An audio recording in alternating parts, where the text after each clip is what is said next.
Russia will not invade Europe.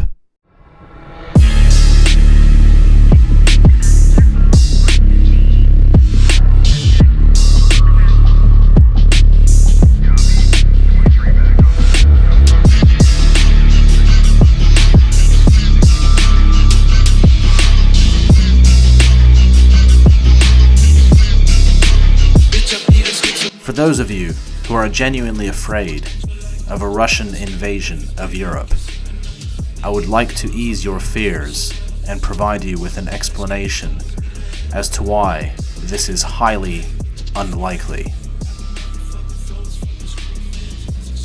As we approach the 2-year mark of the start of the Russian special military operation in Ukraine, Russophobia keeps reaching new levels of absurdity. We're told Putin has plans to invade all of Europe when he's finished with Ukraine, and thus we must continue to support Kiev unconditionally. Western governments and their media allies will have us believe Putin wishes to rebuild the Russian Empire, or a Soviet Union 2.0, that he has personal ambitions in becoming the new Tsar, a malevolent, power-hungry dictator who knows no limits and wants to subjugate not only his own people, but all of Europe and beyond. An imperialist warmonger that must be stopped at all cost. Only the freedom-loving democratic Ukraine is standing in his way and shielding the collective West from the hordes of the bloodthirsty Russian army, determined on inflicting as much death and destruction as possible. Sound familiar? Yes, there is such an army, but it's not Russian.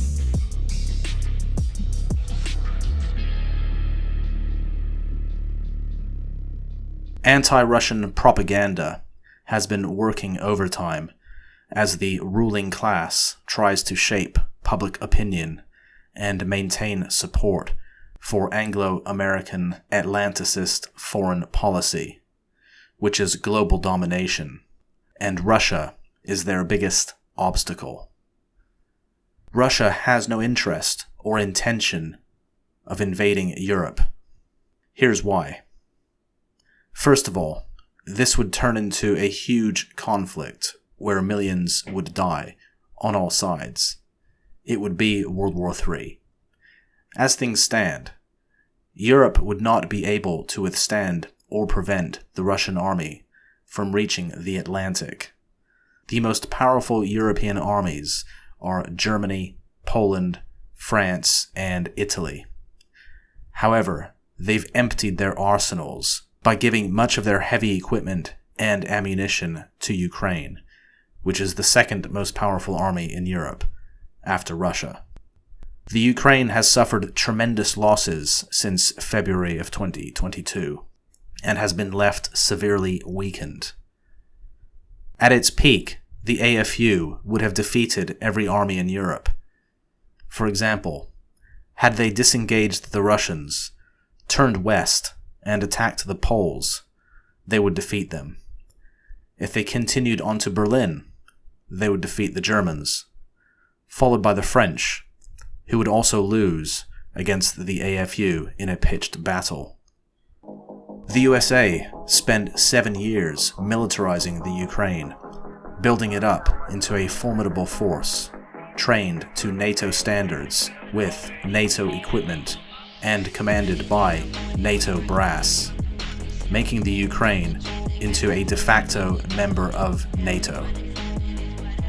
Given the weakened state of all European armies, not only in hardware and material deficiencies, but the lack of experience on the battlefield, European populations have been so demoralized they have no desire to join the armed forces, let alone have any will to fight in a hot war. No one is prepared to risk their lives. They're too busy chasing material comforts. Given the lack of fighting-age men who who meet both physical and mental standards for joining any competent military, Europe has been left exposed and would be unable to prevent a Russian invasion.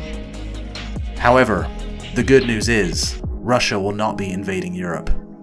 Setting aside World War III, occupying and holding territory inhabited by a population that hates everything about Russia will make things untenable for the Russian army.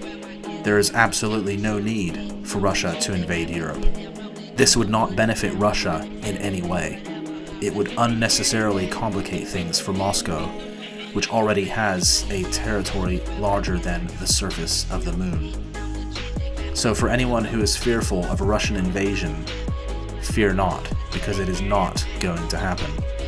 Russia will not even invade all of Ukraine, for the same reason mentioned. Occupying a territory with a hostile population that hates the occupiers is no easy task, and only leads to endless conflict.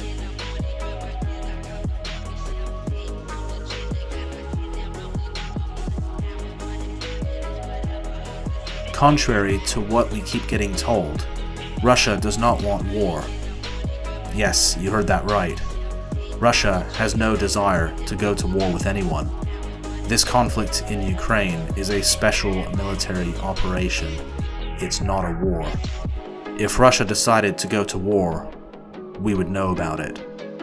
The Russian war machine is running at around 20%, and it is in the process of demilitarizing the Ukraine so that it can no longer be used as a US proxy threatening Russia right on its doorstep. So to summarize, Russia does not want to expand the war into Central and Western Europe, because this would bring all major European powers and the United States into World War III, which would almost certainly lead to a nuclear confrontation. Russia is not the aggressor. This is important to understand. Yes, they invaded Ukraine, but this was a preemptive strike in order to circumvent a Ukrainian attack which was imminent. Moscow had been trying for years to find a diplomatic solution, but the collective West ignored Putin's warnings. They deceived Moscow with the Minsk Accords, which they even admitted was a ploy in order to buy more time for the collective West to continue arming and preparing the AFU for a war with Russia. They never intended to negotiate or come to any kind of arrangement with Putin.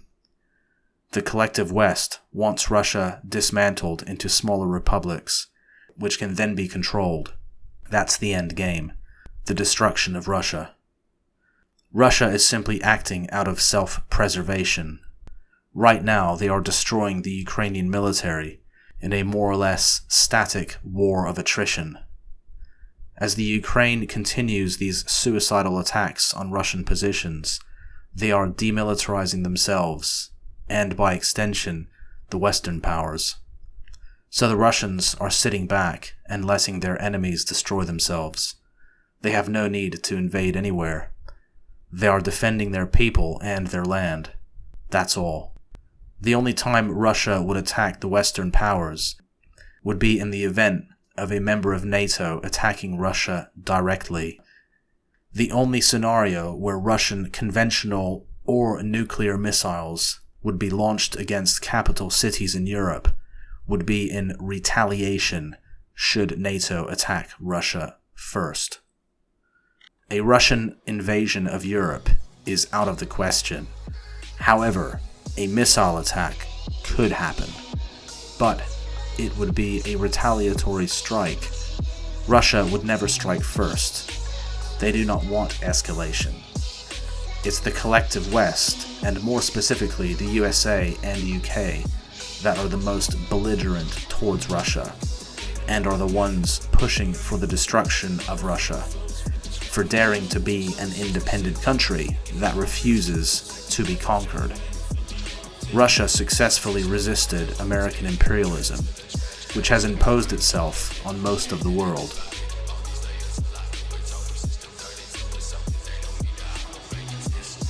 Upon discovering the truth about global geopolitics, it soon becomes evident that all the accusations made by Western media are in fact admissions. It is the United States that is imperialist. It is the United States that wants to build a global empire. It is the United States that hijacks, bombs, topples regimes, and invades countries they don't like for failing to accept liberalism or comply with their demands. It is the United States that is threatening nuclear war.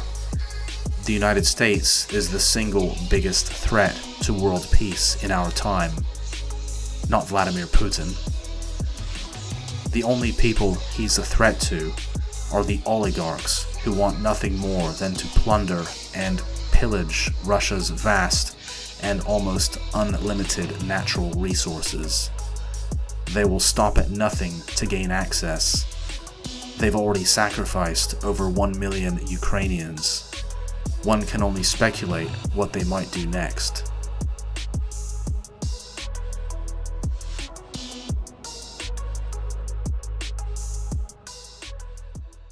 In conclusion, the only people you should fear are the neocons and shadowy elite figures controlling the United States and its European vassals. It is these people who have access to the codes and may choose the nuclear option if they don't get their way, even if it were out of spite. Rest in peace, don't let me flex in peace.